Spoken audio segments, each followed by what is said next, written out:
The Cat, the Cock, and the Young Mouse. A very young mouse, who had never seen anything of the world, almost came to grief the very first time he ventured out. And this is the story he told his mother about his adventures.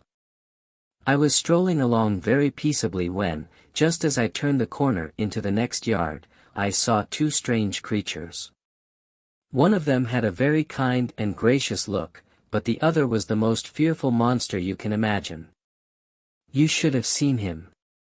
On top of his head and in front of his neck hung pieces of raw red meat. He walked about restlessly, tearing up the ground with his toes, and beating his arms savagely against his sides.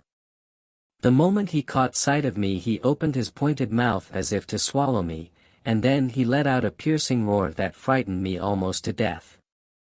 Can you guess who it was that our young mouse was trying to describe to his mother? It was nobody but the barnyard cock, and the first one the little mouse had ever seen. If it had not been for that terrible monster, the mouse went on, should have made the acquaintance of the pretty creature, who looked so good and gentle. He had thick, velvety fur, a meek face, and a look that was very modest, though his eyes were bright and shining.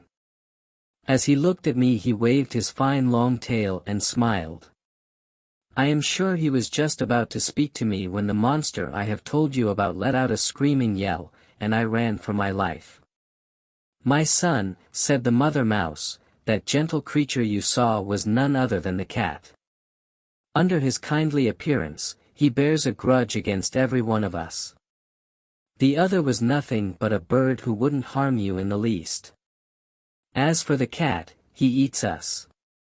So be thankful, my child, that you escaped with your life, and, as long as you live, never judge people by their looks.